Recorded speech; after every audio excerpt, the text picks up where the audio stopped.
It's the Week 3 Waiver Wire show. Let's get it started. Before we get to the lead running back that's going to be available in your leagues, we got to talk about some breaking news. Nick Chubb had a horrific injury tonight versus the Steelers. I won't show you because it's graphic. You can find it out on the internet.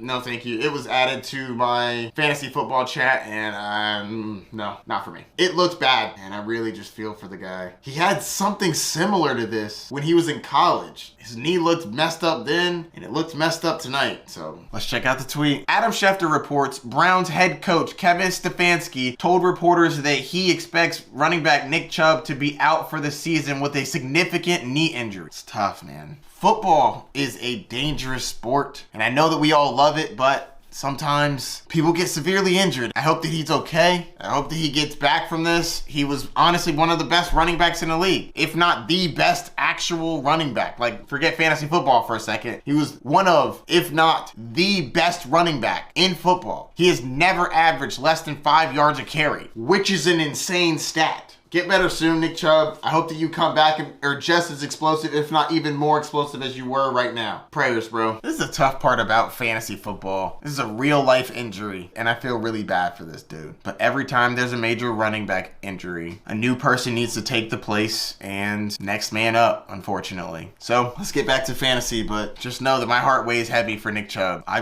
really like Nick Chubb, and I hope him as a dude can get through this. He's a great guy. Are you having a rough time at running back? Don't worry, I got you. This first one, I just want you to go check to see if he's out there. But he's probably not. Kyron Williams, I've been telling you to get him for a couple weeks now. He's clearly the guy for the Los Angeles Rams. He's involved in the passing game and the run game, and he kind of lit up the 49ers last week. My man had 10 targets, 6 receptions, 2 touchdowns, combined for 100 yards. My man's looking good, but he's probably not available. With Nick Chubb going down, you gotta look for his backup, Jerome Ford. And this kid played incredibly this week. 15 carries for 105 yards, 4 targets, 3 receptions for 25 yards, and a touchdown. He had 24 fantasy points, and he didn't even play the whole game. This guy is a must add. This guy could be the lead running back for a team that loves to run the ball. And he had 4 targets. He's going to be involved in the passing game and the running game. It's not like he was playing up against a bunch of scrubs. This is the Pittsburgh Steelers defense. TJ Watt was there, and he got 105 yards.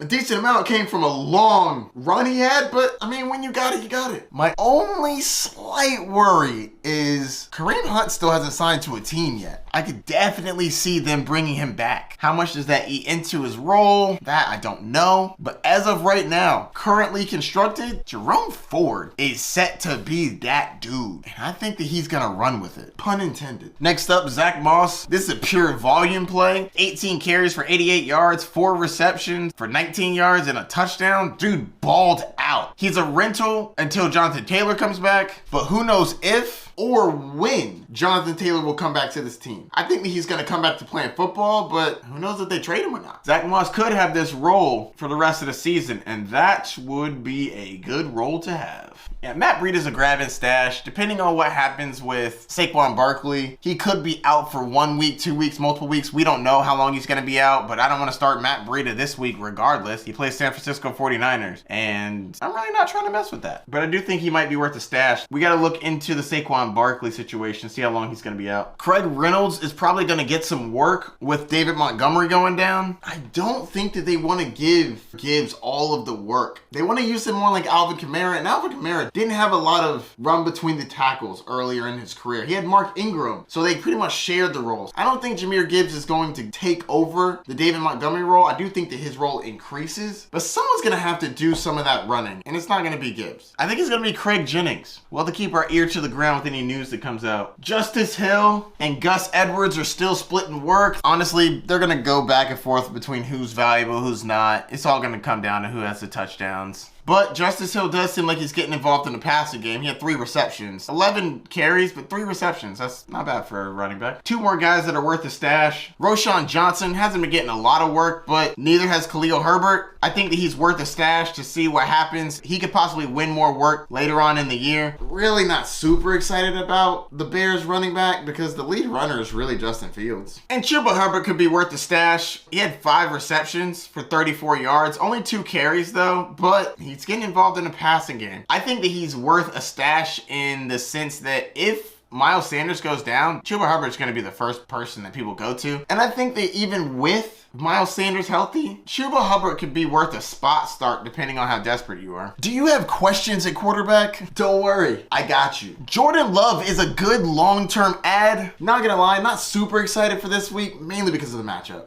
He plays New Orleans this week, who's going to be tough, but I love the matchups after that. Detroit and Las Vegas, those are good. Jordan Love's been great so far this year. 23 fantasy points, 20 fantasy points. So far this year, he's quarterback 2. That's wild. Did not see that coming. Maybe the Packers got rid of Aaron Rodgers for a reason. Yeesh. Next up, CJ Stroud. He had a solid game last week, mainly because this team's gonna be down and he's going to need to throw the ball to get back. He threw it 44 times in the first week, 47 times the second week. Last week, he had the most passing yards in the league, 384, with 2 touchdowns. Pretty solid, 21 fantasy points. Going up against Jacksonville, you know he's going to have to throw that thing. Sam Howell throwing for almost 300 yards and 2 touchdowns against the Denver Broncos defense is not bad. He has some terrible matchups though, so I'm really not excited about starting him. Buffalo and Philadelphia, but desperate times calls for desperate measures. If you really need somebody, he probably could be pretty solid. 2 touchdowns in back-to-back games. One was against Denver, not bad. Matthew Stafford has not had a good year so far, but it's really just been touchdowns. He's thrown for over 300 yards in back-to-back games. He threw 55 times against San Francisco. Now, yes, he had 2 interceptions, which is why he threw so much, but he was going against the 49ers. He's not going to give you much with his legs. Again, if you're at this point trying to get a quarterback, it's really not a great quarterback week, to be honest with you. This ain't that good.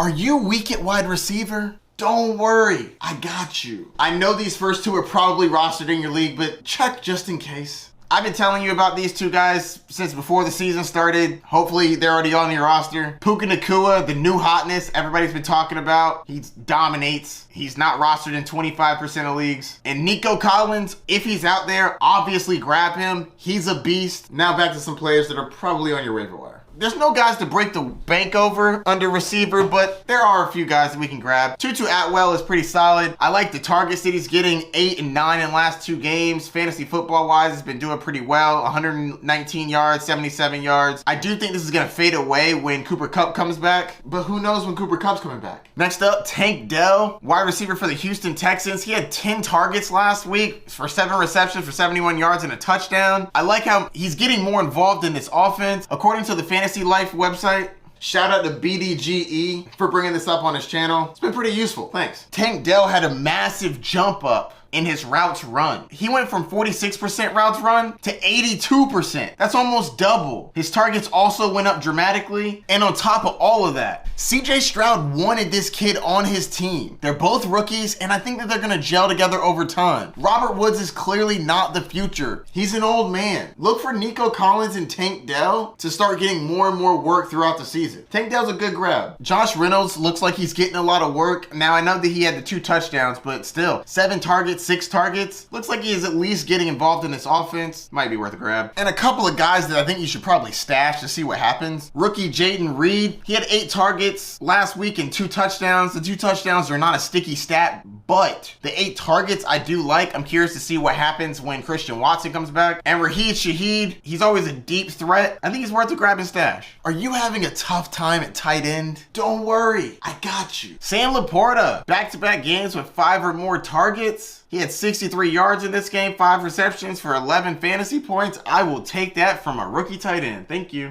Zach Ertz is just getting fed targets. 10 targets week 1, 8 targets last week. He's clearly going to be involved in the offense. And what other tight ends do you know that are getting 8 and 10 targets a game that's on the waiver wire? I mean, that's valuable all in itself. Definitely not excited about the matchup, but still, the targets are the target. Hunter Henry is clearly the dude for the New England Patriots. Back-to-back games with a touchdown, and the targets are there, 6 and 7 in the last 2 weeks. He has finished tight end 1 and tight end 2. Now, the next 3 matchups are absolutely awful.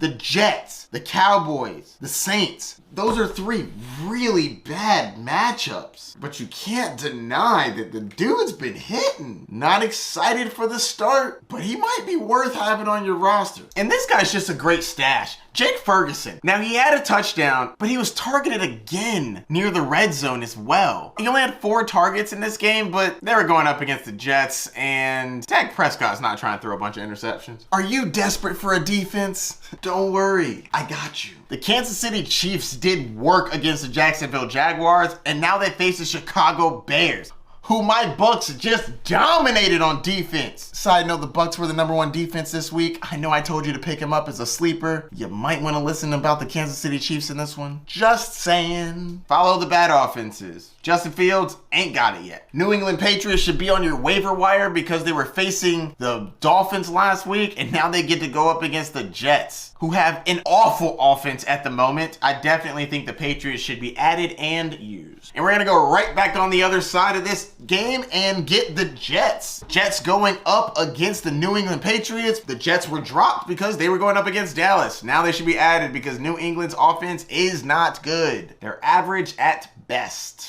Probably a plus matchup. To see if Baltimore Bills are out there, a lot of people were scared off from the Cincinnati game. Understandably so. They only scored 3 points, but now they go against Indy, who will either be starting a rookie, Anthony Richardson, who's coming off of a concussion. Get better soon, bro. Or Gardner Minshew. Either way, the quarterback's not elite. Baltimore's gonna eat. And it's at home. Click here to check out the studs and duds from last week.